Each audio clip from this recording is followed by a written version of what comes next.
our new series of political interviews with British members of Parliament. With me in the studio today is the Labour MP for Ealing Southall, Virendra Sharma. Welcome. Hi, thank you. He was elected to the post after the death of the sitting MP Pierre Cabra in 2007 and subsequently held the Labour seat again in 2010 general elections. Mr. Sharma, you came to the UK in 1968 and settled in Hanwell and started life, like a lot of Asian immigrants have done in the UK, as a bus conductor. Please tell us more about your background. I arrived from India my marriage was arranged by my family with the then girl, now my wife, who lived in Wolverhampton, Nirmala.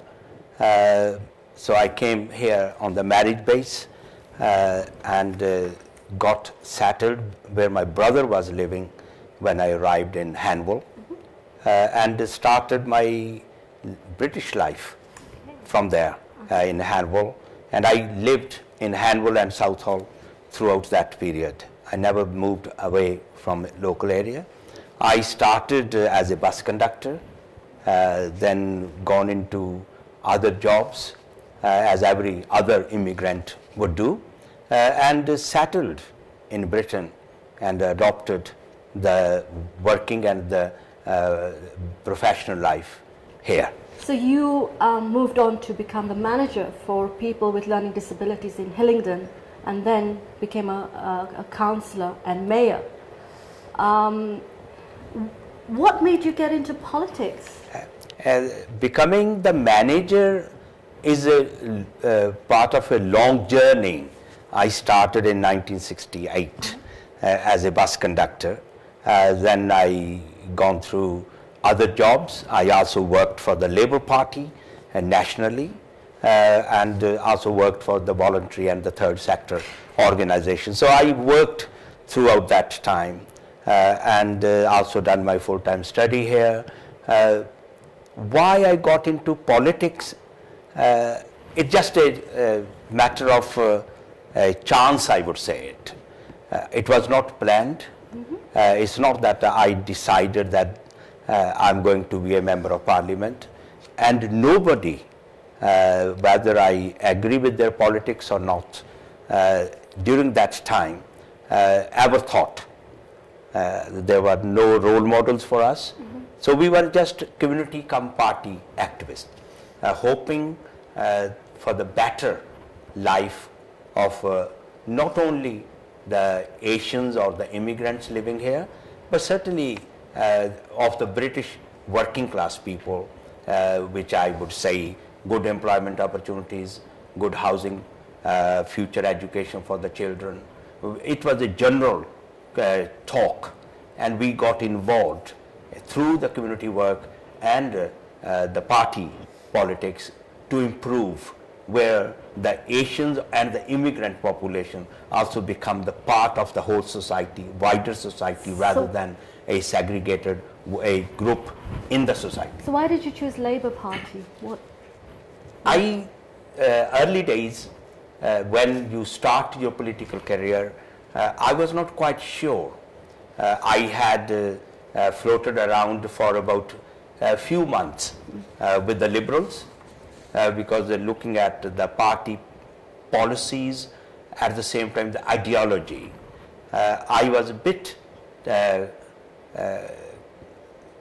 happy to be a member of a political party, but I generally thought after that, once I got more involved into politics, that Labour is a party which I should join. There were many reasons. One, and the most important, that the Labour Party ideology is based on secularism, equality, tolerance, social justice. These are the issues which touched me more closely as a trade unionist, community activist who come from overseas, living here. Thought these are the areas which are very close to my heart, and that is where I decided to join the Labour Party in 1974. Okay, so how difficult was it for you to become an MP as an Asian person in this country? Because let's face it, politics is male dominated and has been a white kind of issue that has been there, and Asians have had a tough time getting into politics and to become an MP. It's a power struggle. If you are trying to get into a positions, as I said earlier on, I never thought that I will be a member of parliament one day. I never thought that I will be a councillor one day. I never thought when I joined the party politics and the community activities that I will be a councillor or the mayor one day. So that was not. So what were the hurdles that you had to come? No, because that time we never thought that there's any opportunities, because we had no role models. Right. There was not many people around. We were very few. That's right. Then working within the parties, within the communities, then your profile comes higher, bigger. People start recognizing you. Then you also start learning that yes, I've been a member of the party for so long, I have done ABC, I think I should put forward myself. And many of us did. And then I became a councillor, because there was a general change and the debate within the Labour Party at that time. Yes, these are the people should be part of the movement so that they can bring changes into the society which fits into, that when you are moving in, new ideas, new people, new faces, new cultural background, other differences from the, say, the European or the British people. But did you face any hurdles like racism? Oh, of course, that was part of the society. Remember one thing, when somebody is holding a position, to replacing that person will certainly create hurdles for you. So it is once a new face coming in, you are changing somebody, you are taking the position away from somebody, unless there is a vacancy. Then you fit in. But when you challenge somebody that your ideas, your practices, your approach is not what is the today's approach is. Today we see quite a number of Asian MPs in the UK, including women, in the last general election. Would you say the hurdles are still there for ethnic minorities? Of course. The politics is of participation. Once you start participating and facing the challenges, not the other side facing, you also facing the challenges. As an immigrant or a woman, there's a society has created the hurdles for you. And you are trying to work with your colleagues and friends and the supporters to remove those hurdles. Say the women are the part and parcel of the society for throughout the life, right? 50% population women, but there is not 50% women in the parliament or in any party, because the way the society's structure is, where the expectations of the society is different than the expectations of an individual. I give you one example. A woman is expected to look after the family. She is expected to do the cooking. She is expected to do the other household. Yes, but now they've realized that women are very multi-skilled. No.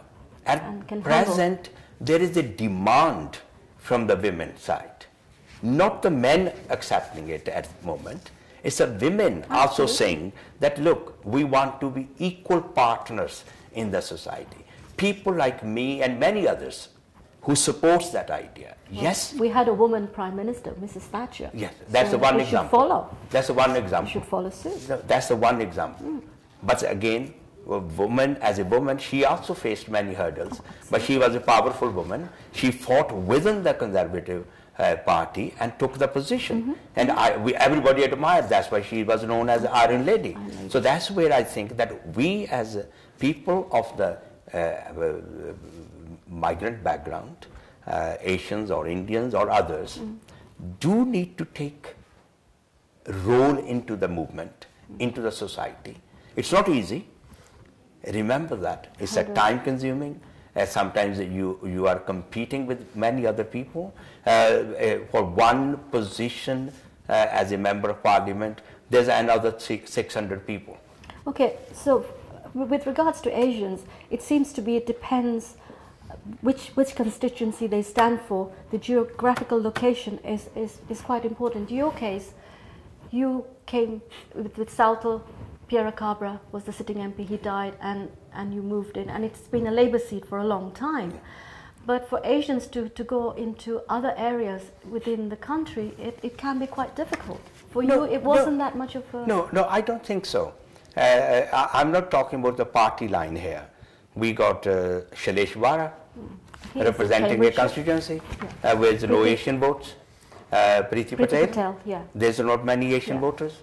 We got... but it's easier to be within an Asian majority community in some ways. It helps. It helps. It helps. Like it helped me. Yeah. It helped 60% of your population is Asian. It helped Pierre Cabra, helped Keith Vaz, helped many other people in the West Midlands, Paul Uppo, got the benefit. But that is not the criteria. They don't say that we will choose an Asian there. It is you put yourself forward, fight for it. As a candidate. And as a candidate within the party, like I did in the Labour Party, many others did. I was lucky enough to be chosen by the Labour Party at that time, and the local membership selected me. Keith was selected in Leicester. Then Paul Uppal was selected by the Conservatives. Alok Sharma was selected in Reading. If you've been elected as a candidate for Southall, what are your policies this time for Southall? If you want, in light of the forthcoming elections. Remember, local policies are not there. You look at the local needs first, right? You look at the national agenda. In that national agenda, how you can promote the local needs, right? If I look at Ealing Hospital is an example, along with other hospitals in what we call is the West London corridor, where the Hammersmith Hospital is under threat, A&E is under threat. So A&E has been cutbacks in West London. In West London. If you look at that, the way National Health Services is changed in that, they are looking at closing down or cutting down. How you interpret it is different. But we feel that, and the fear is that there is a possibility that the present approach, that where the Ealing Hospital A&E eventually will cut down, right? Which has caused many problems. Even the fear has caused many problems. Then you go to the Hammersmith A&E is closed down. That the pressures. And Park Royal. But what they are moving is to use Northwick Park. Recently, accident emergency. A&E department over there. But during the Christmas time, the reports are that Northwick Park was so under pressure that they could not cope with it. I've had comments from doctors privately. So that's where I think that my main concern is how best I can save the Ealing Hospital services. What are you planning to do? I am campaigning along with my other colleagues, professionals as well as the political activists. All the MPs in the West London are supporting in that. Andy Slaughter from Hammersmith, Steve Pound from Ealing North, John MacDonald from Hayes and Harlington, Seema Malhotra also comes and joins us from Hounslow, because it's not only what is happening to the local, the impact of that closure is on the neighboring areas as well. So that's where we are working together. We had the protest march, we have petitions, we have spoken in the parliament, more debates we have taken in the parliament. I have spoken many times in the parliament on this health issues, especially on the Ealing Hospital, has questioned in the parliament to the Prime Minister as well as to the Health Secretary. So A&E closures is one aspect. What other issues are you concerned with as far as Southall is concerned? Transport is another area. That's why the Crossrail. I supported the Crossrail, and now the Crossrail will be coming to Southall, to Heathrow as well as to Reading side, and there will be pressures taken away from the local area. That is another. Recently we have redeveloped the Southall Broadway along with the local authority. I'm not saying that I did it. I never say that. So where does the funding come from? Because you've given a relift to Southall Broadway. It's a contribution. Local government as well as the London Mayor has contributed to that. Certainly that helps to improve that. But remember, it's not one person show. It's not that I did it. Okay. It is working together. So is this facelifting thing going to be extended throughout Southall, or is just the Broadway? No, it will be extended to the other areas as well. South Road will be taken next. But there are other issues. There's housing, there's unemployment, there's people living in overcrowding issues. All right. How are you going to deal with these okay. jobs? We have already given go ahead with the support of the London Mayor, the gasworks site we call it. There's a 3,500 new homes will be built. A small village next to the Southall Bridge will be built. A lot of people has raised questions on that. I supported it because there's a 3,500 houses coming to area, which will be certainly mostly social housing as well as the private housing. There will be a school, there will be a health center. We are also encouraging more investment into the where the jobs are created. And what sort of jobs? We are encouraging, the local authority is working with the businesses community and the investors to bring businesses to the not only to the Southall, in the Ealing and the surrounding areas as well. You were against the third Heathrow expansion. If they don't do that, jobs will be gone from West London. If you look at any reports come out, it indicates very clearly it's a fear created first. When I opposed it, and I'm still waiting for the Davis report to come out. Still opposed it? No, I'm saying we are waiting for the report to come out, which is the Davis report, which will indicate where our objections were environmental and noise, and then questioning those people who are living in those areas where a whole village near to the Heathrow will be removed. The whole over 3,000 houses will be removed because of the third runway. So where these people will come? Then there will be the more flights coming through. The noise. What is the control on the noise? So what's your solution to this then? We are saying that there's other ways, which is the Davis report will be coming out, hoping that they will make the recommendations. The present suggestion is not the right suggestion. There's other ways from the other side of Heathrow. But surely you don't want Heathrow to be taken away and placed somewhere, which the mayor has been suggested. Nobody does it. It is the fear created by those people who wanted the easy option. We are saying that we don't want the Heathrow to go. We wanted the Heathrow to stay there. We want the expansion over there, but the expansion not on the cost of the people's day-to-day lives are affected. Do you know that a present policy of the scheme of the third runway, there are the 7 schools which come under the path. 7 schools. And those 7 schools, every 3 minutes or 2.5 minutes, one flight will go on that. Just imagine those schools affected by that. The noise, the pollution. But this has been going on for a long time. Heathrow's been there for years. Then again, the flight paths were changed so that the schools are not affected, right? So that's why we are asking. You're campaigning for this. Campaigning for the good environment, noise-free, more friendly services, jobs created, but the jobs, permanent jobs created for the people living in the local area. So not those families who are removed from there. Where will they go? That's where the more houses to be built, so that the people who lose the properties, they can be moved into the new places. Okay, in light of, Southall has 60% of Asian population. And we know Asians have made a substantial contribution to Britain financially, economically, socially, politically. What has the impact been on Southall with regards to the Asian population? 60% being there. Yes, but I mean, they are doing well, and I'm quite pleased. If you look at that, we are most house owners are from the Indian or Asian community. We are reasonably financially sound.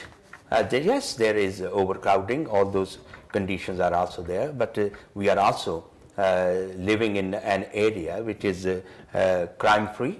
I'm not saying total crime-free, but certainly there's more close-knit families living there. Communities are living peacefully. I don't know what is the real question on that, but if you look at... Because of the Asian population there, has that been quite a substantial impact in terms of economic development?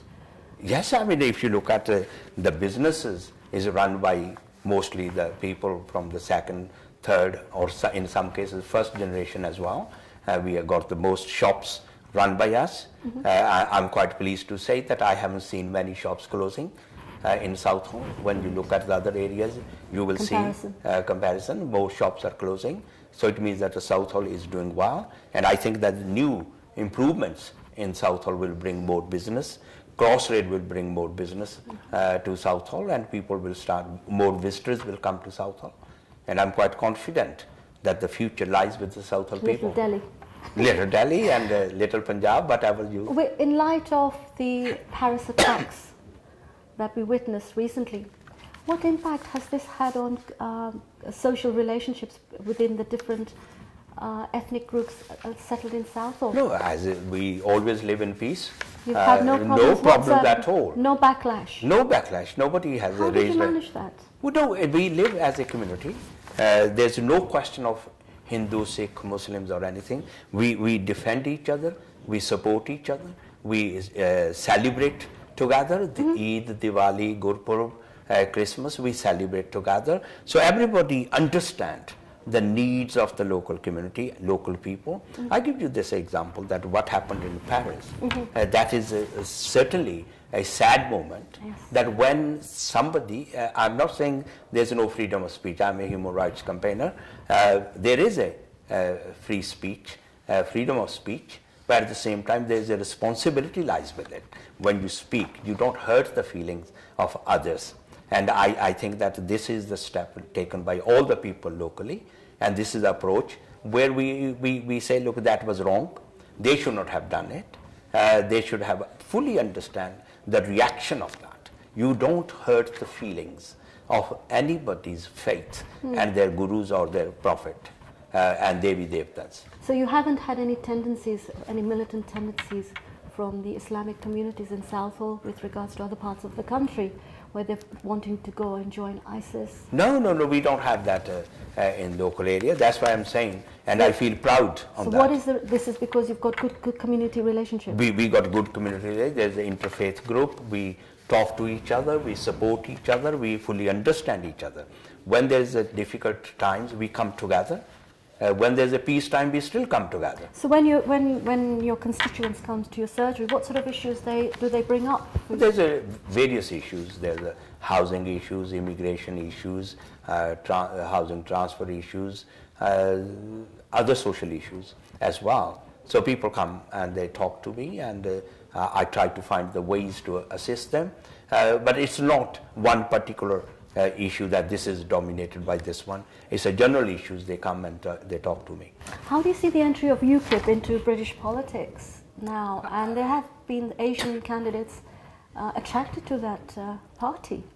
Now, if you look at in British politics, we always have these fringe political parties coming through. There was 70s, there was National Front, then there's a BNP, British National Party, many other racist parties, anti-immigrant parties in the past. So we cannot, they have gone away, or there was very small numbers. Even in the BNP, British National Party, there were some Asians who joined the BNP, or the people from the immigrant background also joined that one. Now, there are this so-called the UKIP. I always say United Kingdom Anti-Immigrant Party, because it's a follow-up from those ideas which we had seen in the past with my 40 years participation in the past. You don't feel threatened? No, I don't feel threatened. Your party doesn't feel threatened by No, UKIP's nobody feels popularity. threatened because it's a British people. Generally, British people are very tolerant. They are not supporting to the extremist parties. We have seen it in the past. They come for a little while, then they disappear. Once the people of Britain see their ugly face, then they withdraw. It's tempting when you say there's a high unemployment, there's taxes, there's a lot of immigrants coming for the welfare benefits. And you see it when you are going through that I'm living in overcrowding condition, my welfare benefit is cut, but this immigrant came, they got the benefit. But people realize it very soon when they find out, no, this was wrong.